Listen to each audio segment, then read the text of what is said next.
Hi, this is Jim Rippey. Thank you for checking out this video blog. I got a call from a friend the other day, and they were saying, Jim, I feel like something's drawing me to go to church with you and to investigate the Bible. I believe that I'm a very spiritual person, and I believe in a higher power, and I just want to investigate the Bible. And for a Christian, there's nothing sweeter to your ears than somebody wanting to investigate. I mean, that's how I got saved. Simply walked into a church and heard the Word of God being preached. And so I take this friend of mine to 2 services, and I'm praying during the service, God, please take that veil off their eyes, and Lord, reveal yourself to them. Let them know that you're real. I'm thinking they're getting it, and at the end of the second service, we're having a conversation. And this person says, you know, Jim, they're all smiling, and I'm like, yeah. And they're like, you know, Jim, I believe that as long as somebody believes in something, then it's all good. And I just was like, oh no. That's the way a lot of Americans think. When polls are done, 60 to 70% of Americans say they're Christians and have no idea who Jesus is.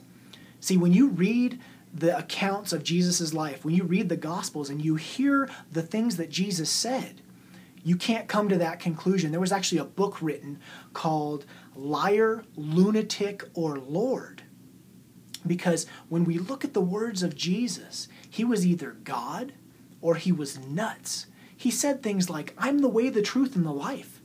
No one can come to heaven except through me. And then he dies on the cross.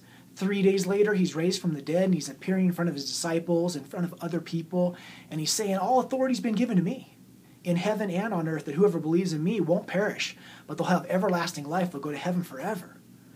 So, and then one other time, he's asked by his disciples, they said, Jesus, you're always talking about the Father.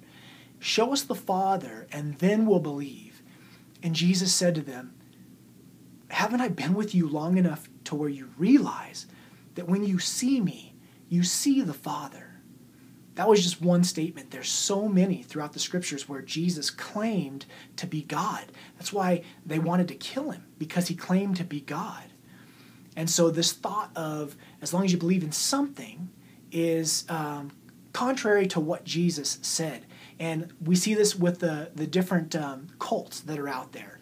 They all take away from the deity of Jesus Christ, meaning that Jesus is actually God. So, you look at the Mormons and the Jehovah's Witnesses and a lot of these other religions. Mormons, for instance, they say that they're Christians, and yet they say that Jesus is just the Son of God, he's brothers with Satan, and he's not God himself.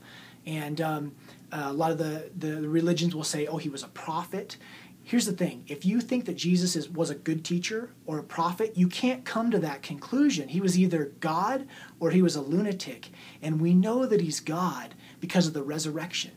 And how many people witnessed him when he came back from death? There's way too many accounts of Jesus' death and resurrection to discard his claims to being God. So, if you believe that there's many roads and they all lead to the same place, then I'm sorry to break it down like this, but you're not a Christian, because the words of Jesus clearly state that he's the only way to heaven. So if you're in that place where you want to investigate, read the gospel accounts, hear the words of Jesus, and challenge him. Say, God, if you're real, reveal yourself to me. Okay, I love you. Have a great week. God bless you.